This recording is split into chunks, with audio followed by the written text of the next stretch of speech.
بسم الله الرحمن الرحيم. الحمد لله رب العالمين. أشهد أن لا إله إلا الله وحده لا شريك له، وأشهد أن محمد رسول الله خاتم النبيين صلى الله عليه وسلم.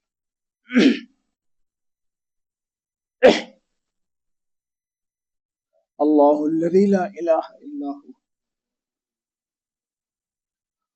الرحمن الرحيم الملك القدوس السلام المؤمن المهيمن العزيز الجبار المتكبر الخالق الباري المصور الغفار القهار الوهاب الرزاق الفتاح العليم القابض الباسط الخافض الرافع المعز المذل السميع البصير الحكم العدل اللطيف الخبير الحليم العظيم الغفور الشكور العلي الكبير الحفيظ المقيت الحسيب الجليل الكريم الرقيب المجيب الواسع الحكيم الودود المجيد الباعث الشهيد الحق الوكيل القوي المتين الولي الحميد المحصي المبدئ المعيد المحيي المميت الحي القيوم الواجد الماجد الواحد الأحد الصمد القادر المقتدر المقدم المؤخر الأول الآخر الظاهر الباطن الوالي المتعالي جل جلالہ. الحمدللہ دوستو، آج آپ کے سامنے اسماء حسنہ میں سے دو نام پڑھا گیا، ایک الوالی اور ایک المتعالی. ترتیب کے اعتبار سے 78 اور 79 یعنی 78 اور 79. الوالی کا ترجمہ جل جلالہ ہر چیز کا نگراں و ذمہ دار ہے. جی ولی بھی گزر چکا ہے آپ کے سامنے، اور قرآن میں ہے اللہ ولی الذین آمنوا، اور آج آپ کے سامنے الوالی آیا.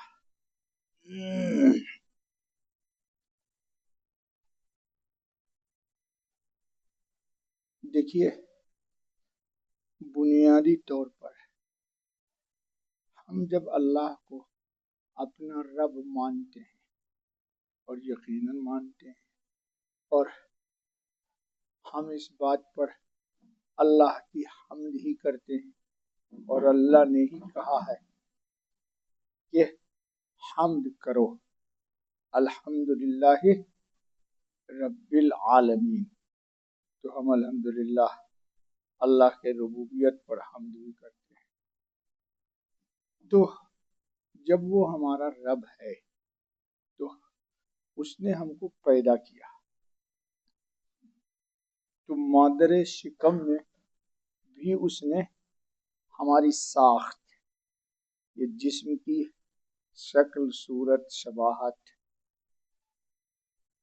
اس نے خوبصورت بنایا اور اس کی اپنے قدرت اور علم کے اعتبار سے نگرانی بھی کی۔ جی آپ ایسا نہیں دیکھتے ہیں کہ ہمارے جسم کی کوئی بھی چیز غیر مناسب یعنی حد سے اتنی تجاوز کر گئی ہو کہ بدشکلی آ جائے، یا اتنا اس میں فطور یا خلل آ گیا ہو یا کمی آ گئی ہو۔ دیکھیے ہونٹ ہماری، جی ناک دیکھیے، کان دیکھیے، سب کو اس نے اپنی ربوبیت کی نگاہ میں حفاظت و حراست کی۔ اب پڑھتے ہیں قرآن، ماشاءاللہ سمجھتے بھی ہیں۔ سبح اسم ربک الاعلی الذی خلق فسوی والذی قدر فہدی۔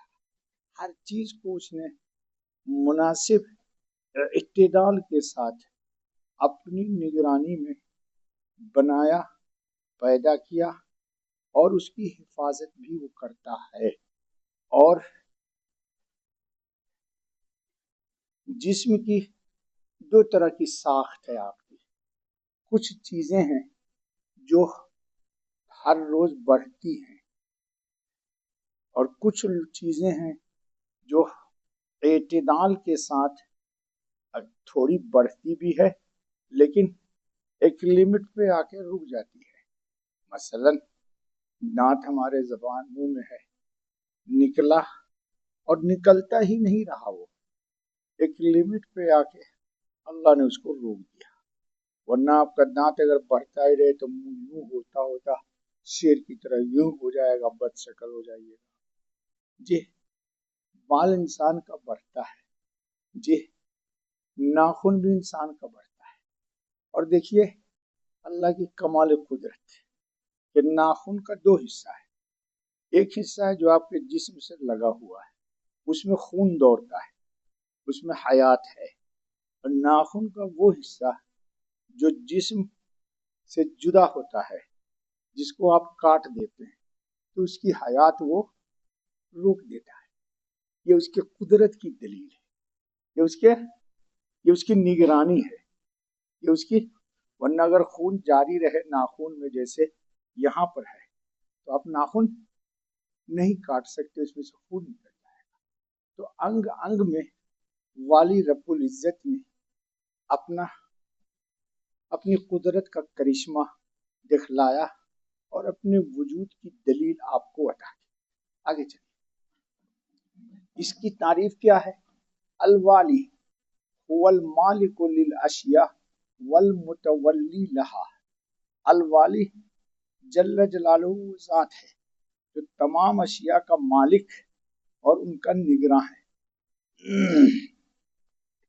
یہ اسم مبارک قرآن کریم میں صرف ایک جگہ آیا ہے، وَإِذَا أَرَادَ اللَّهُ بِقَوْمٍ سُوءًا فَلَا مَرَدَّ لَهُ وَمَا لَهُم مِّن دُونِهِ مِّن وَالٍ۔ یہ سورہ رعد کی آیت نمبر 11۔ اور جب اللہ تعالیٰ کسی قوم کے ساتھ مصیبت کا ارادہ فرماتے ہیں تو کوئی اس کو دور نہیں کر سکتا۔ یہ عقیدہ ہے، قرآن عقیدہ عطا کرتا ہے، اور اللہ تعالیٰ کے سوا اس کا کوئی والی کارساز نہیں ہوتا ہے۔ ہمارے یہاں گاؤں میں کہتے ہیں، میں پنڈ آدمی ہوں، جسے اللہ رکھے اسے کون چکھے،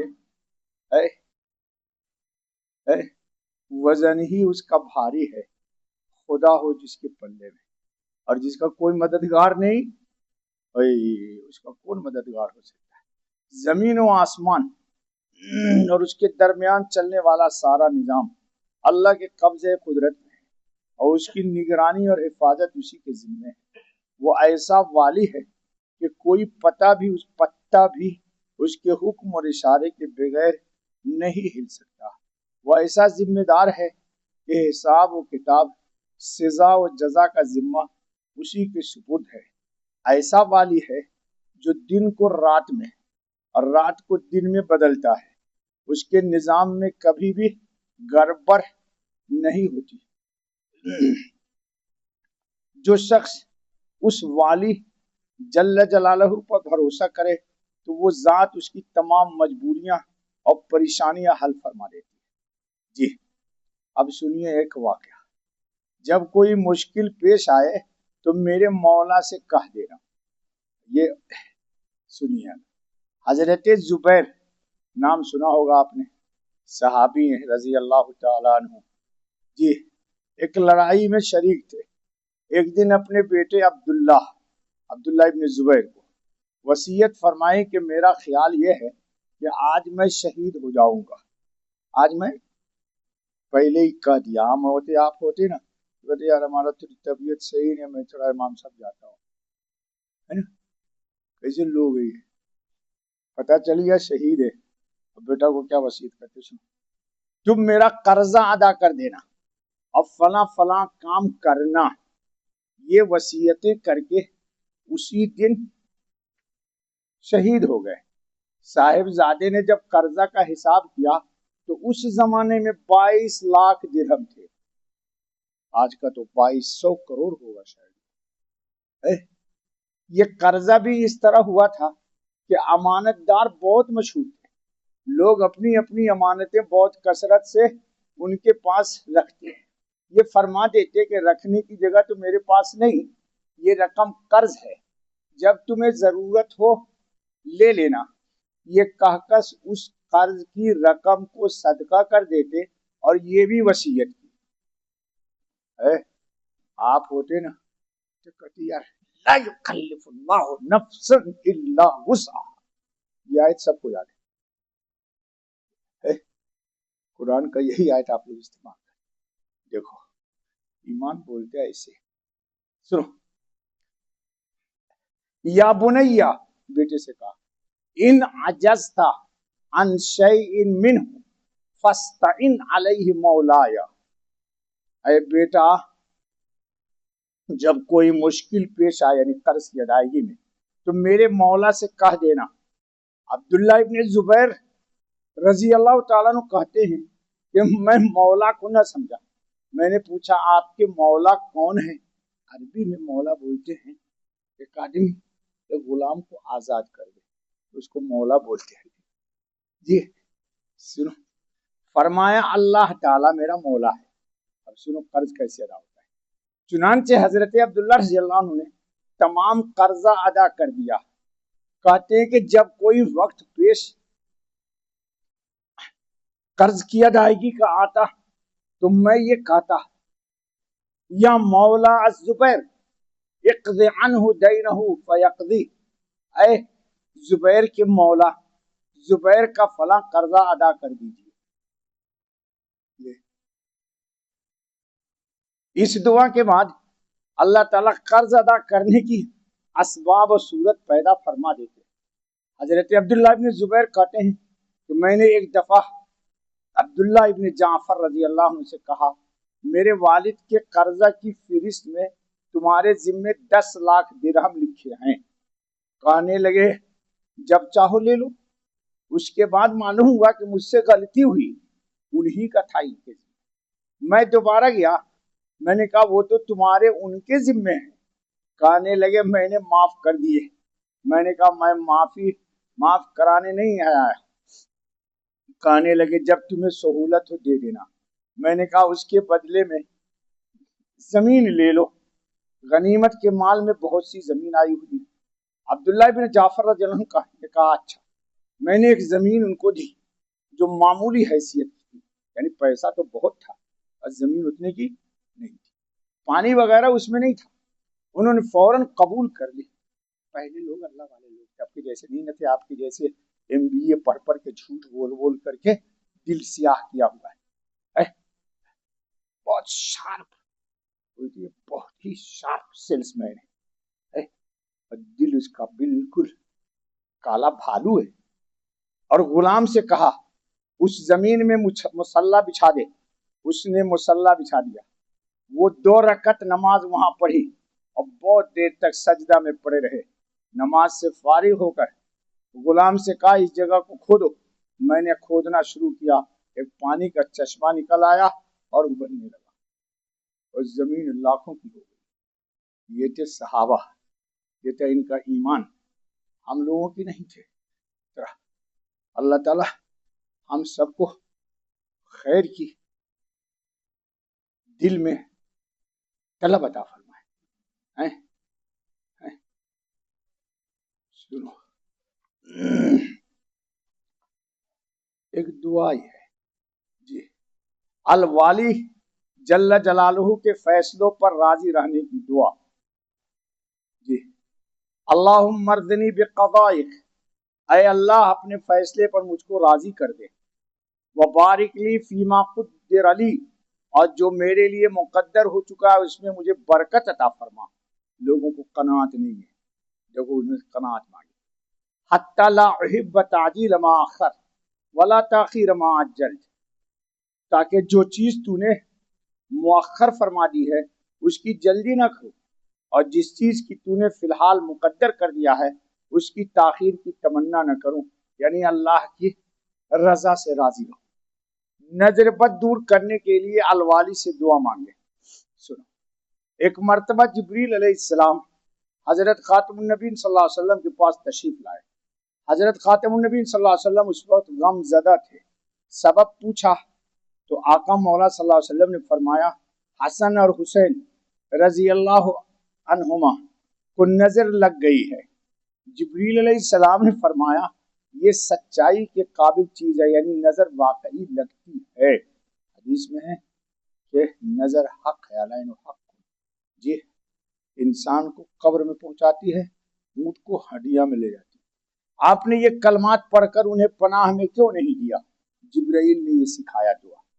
حضور خاتم النبی صلی اللہ علیہ وسلم پوچھا وہ کلمات کیا ہیں؟ فرمایا یوں کہیے اللہم ذا السلطان القدیم والمن القدیم ذا الوجہ الکریم ولی کلمات التامات والدعوات المستجابات عافی الحسن والحسین من انفس الجن وآیون الانس. اے اللہ بڑی بادشاہت اور عزل سے احسان کرنے والے، شرافت اور بزرگی والے، تمام کلمات اور مقبول دعاؤں کے مالک حسن اور حسین کو جنات سے اور انسانوں کی نظر بد سے محفوظ فرما. حضور صلی اللہ علیہ وسلم نے یہ دعا فرمائی، وہی دونوں بچے اٹھ کھڑے ہوئے. آپ صلی اللہ علیہ وسلم کے سامنے کھیلنے کودنے لگے. حضور نے فرمایا لوگوں اپنی جانوں کو، کان کھول کے سنو، اپنی جانوں کو، اپنی بیویوں کو، اپنی اولاد کو اسی کلمات کے ساتھ پناہ دیا کرو. اس جیسی اور کوئی پناہ کی دعا نہیں. جب یہ دعا اپنے لیے مانگنی ہو تو یوں مانگے عافنی من انفس الجن وآیون الانس. کسی اور بیمار کے لیے مانگنی ہو تو الحسن والحسین کی جگہ اس کا نام لے. اللہ تعالی ہم سب کو توفیق عطا. دوسرا نام کیا پڑھا میں نے؟ المتعالی. دوسرا کر دے اس کو آف کر کے